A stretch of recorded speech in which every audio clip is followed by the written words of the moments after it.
Hello friends, स्वागत है हमारे एक और नए वीडियो में जहां हम काइजू नंबर 8 के एपिसोड नंबर 11 को एक्सप्लेन करने वाले हैं। अगर आपने इस एनिमे के एपिसोड 10 को नहीं देखा है तो उसे भी चैनल पे चेकआउट करना ना भूलें। एपिसोड के स्टार्टिंग में देखते हैं कि सब डिफेंस फोर्स के लीडर डिसाइड कर रहे थे कि काइजू नंबर 8 के साथ करना क्या है और ये काइजू हम लोग के डिफेंस फोर्स में आया कैसे। फिर हेडक्वार्टर 3rd डिवीजन को डिमांड करता है कि काइजू नंबर 8 को उनको हैंड ओवर किया जाए। काफका को एक रूम में बांध कर रखा गया था जहां उसे दिन रात का कुछ भी पता नहीं चल रहा था। फिर मीना और वाइस कैप्टन उसे लेने आते हैं और उसे लेकर अपने साथ चलने लगते हैं। उसे कहा जाता है तुम्हें हेडक्वार्टर में ट्रांसफर किया जा रहा है। काफका मीना और वाइस कैप्टन से बात करने की कोशिश कर रहा था पर उससे कोई भी बात नहीं करता है। उसे लगता है उसका सब कुछ खत्म हो गया, अब उसको या तो वेपन बनाने के लिए यूज करेंगे या उसे मार दिया जाएगा। फिर हम देखते हैं काफका को जब वो बिल्डिंग से निकाल के ट्रांसपोर्ट करने के लिए एक व्हीकल में लेके जा रहे थे तो पूरी 3rd डिवीजन वहां पर खड़ी थी। काफका किसी से भी नजरें नहीं मिला पा रहा था और वो इचिकावा को मन ही मन में सॉरी भी बोलता है। पर तभी इचिकावा सामने आता है और बोलता है सेंसे मुझे पूरी उम्मीद है तुम जरूर वापस आओगे। तभी व्हीकल्स के गेट्स बंद हो जाते हैं और काफका को वहां पर बैठने के लिए बोल दिया जाता है। फिर मीना काफका से बात करने लगती है और वो बोलती है यहाँ पर कोई भी कैमरे नहीं है तो मैं तुमसे बात कर सकती हूँ। वो काफका को बताती है कि काइजू फॉर्म में उसे देखकर वो बहुत ज्यादा शॉक हो गई थी, लेकिन अगर वो भी काफका की जगह होती तो वो भी सबको बचाने के लिए यही करती। फिर वो बोलती है हम हेडक्वार्टर को सारे के सारे प्रूफ देंगे जिससे तुम इनोसेंट प्रूव हो सको, जैसे कि तुमने हमें बचाया है और तुमने अपने मिशंस में क्या क्या अकम्प्लिश किया है। फिर वो काफका को बैठने बोलती है और उसे बताने लगती है हम तुम्हें हेडक्वार्टर बेस में ट्रांसफर कर रहे हैं।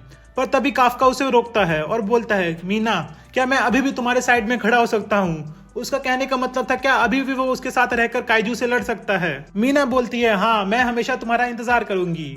तभी काफका रोने लगता है। वो बहुत ज्यादा सैड हो गया था कि वो तो हमेशा से एक हीरो बनना चाहता था पर अब वो दुनिया की नजरों में एक मॉन्स्टर बन चुका है। तभी हम गाड़ी के बाहर का सीन देखते हैं। जब गाड़ी चल पड़ी थी तब वाइस कैप्टन सबको बोलता है कि गाड़ी को सैल्यूट करो।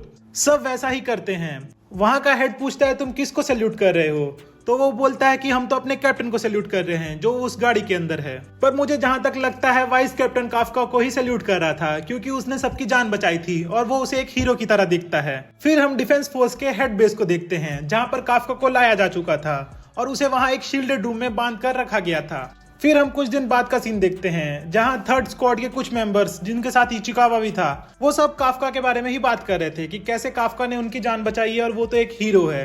पर फिर वो ये भी सोचते हैं कि अगर एक ह्यूमन काइजू बन सकता है और ये बात पूरी दुनिया को पता चलेगी तो वो किसी पे भी भरोसा नहीं कर पाएंगे। क्या पता उनके बगल में खड़ा इंसान ही एक काइजू निकले। सीन शिफ्ट होता है और हम मीना को देखते हैं जो कि काफका की फाइल बना रही थी और उसमें लिखा हुआ था कि उसने क्या क्या अचीवमेंट की है।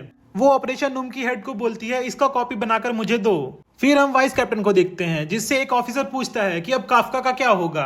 तब वाइस कैप्टन बोलता है कि मुझे काफका वापस चाहिए क्योंकि वो जब मुझसे लड़ रहा था तो पूरी स्ट्रेंथ में नहीं लड़ रहा था। अब हम शिनोमिया को देखते हैं जो डायरेक्टर के ऑफिस के बाहर खड़ी होती है और उसे नॉक करती है। वो अंदर जाके ही डैड बोलने वाली थी क्योंकि डायरेक्टर उसके पापा थे। वो अंदर जाती है और बोलती है डैड, पर वो डैड बोल नहीं पाती है। फिर बोलती है मैं शिनोमिया हूँ 3rd डिवीजन से, मैं चाहती हूँ काफका को ना मारा जाए क्योंकि उसने बहुत बार मेरी जान बचाई है। पर डायरेक्टर उसकी बात नहीं सुनता है और उसे एक एक्सरे दिखाता है जिसमें काफका के चेस्ट का एक्सरे था और वहां पर वो देखते हैं कि उसके पास दिल नहीं होता है, उसके पास तो कोर है। वो उसे बोलता है ये वैसा ही काइजू है जिसने तुम्हारी माँ को मारा था। हमें यहाँ पता चलता है शिनोमिया की मदर को एक काइजू ने ही मारा था। डायरेक्टर बोलता है तुम्हें अगर इतनी सी बात समझ में आती है तो तुम यहाँ से चली जाओ और शिनोमिया भी वहां से जाने लगती है। पर जाते जाते वो बोलती है पापा मुझे अभी भी उसमें भरोसा है। फिर हम काफका को देखते हैं जिसका फिजिकल टेस्ट था और वो डॉक्टर से मजाक कर रहा था पर कोई डॉक्टर भी उसे रिस्पॉन्स नहीं दे रहा था। काफका अब इचिकावा और 3rd डिवीजन के बारे में सोचने लगता है और बोलता है मुझे अब भी जिंदा रहना होगा, मुझे उन्हें बहुत कुछ बताना है। फिर हम मीना का ऑफिस देखते हैं जहां पर कुछ ऑफिसर्स को बुलाया जाता है जो कि 3rd डिवीजन के होते हैं। उन्हें बोला जाता है तुम्हें अलग अलग डिवीजन में डाला जाएगा क्योंकि हमारी डिवीजन का बेस पूरी तरह से टूट गया है। पर एक रिक्रूट क्वेश्चन पूछता है कि क्या हम काफका के क्लोज थे इसीलिए हमें अलग अलग डिवीजन में रख के मॉनिटर किया जाएगा। मीना बोलती है नहीं, ऐसे टूटे फूटे बेस में तुम लोग काम नहीं कर सकते हो, इसलिए तुम्हें नए बेस में डाला जा रहा है।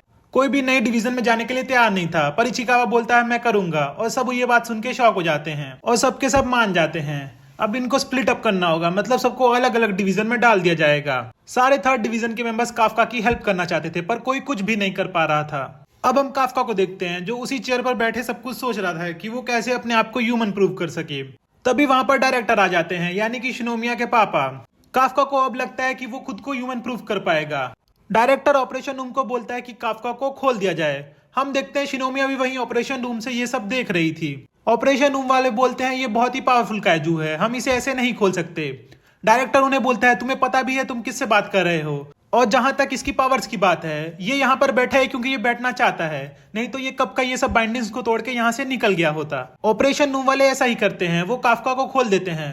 काफका खड़ा होते ही बोलता है कि मैं एक इंसान हूँ, पर तभी डायरेक्टर उस पर शूट कर देते हैं। काफका अपने हाथ को काइजू फॉर्म में लाकर खुद को बचा लेता है, पर तभी डायरेक्टर उस पर अटैक कर देते हैं और उसके चेस्ट से ब्लड निकाल के उसका सैंपल लेने लगते हैं।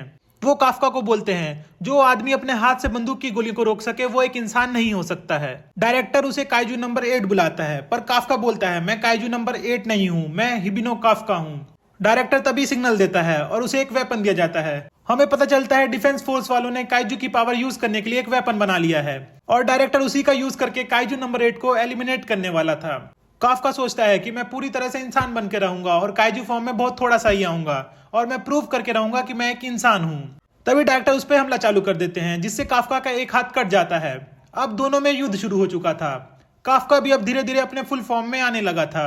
डायरेक्टर उसे बोलते हैं अब तो तुम काइजू लग रहे हो। काफका सोचता है मुझे बस इनके अटैक को डॉज करना है जब तक इसका सूट ओवरहीट ना हो जाए, फिर मैं खुद को इंसान प्रूव कर दूंगा।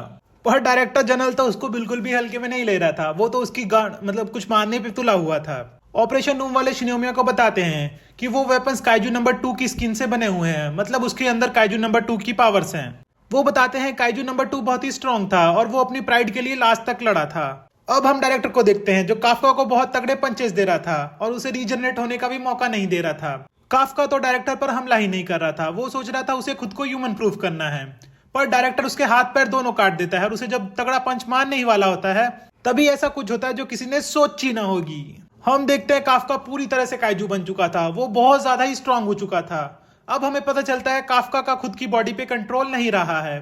काफका अब उस काइजू की बॉडी में ट्रैप हो चुका है, वो खुद को कंट्रोल नहीं कर पा रहा है। वो अपनी पूरी की पूरी पावर्स को अनलीश कर देता है और डायरेक्टर की तरफ उस पर अटैक करने के लिए बढ़ता है। ये एपिसोड यहीं पे खत्म होता है। क्या काफका खुद को ह्यूमन प्रूफ कर पाएगा? क्या वो काइजू नंबर 8 की बॉडी पे फिर से कंट्रोल ले पाएगा? ये सब हम देखेंगे नेक्स्ट एपिसोड में। तब तक के लिए बाय बाय। जाने से पहले चैनल को सब्सक्राइब कर दीजिए और वीडियो को लाइक कर दीजिए।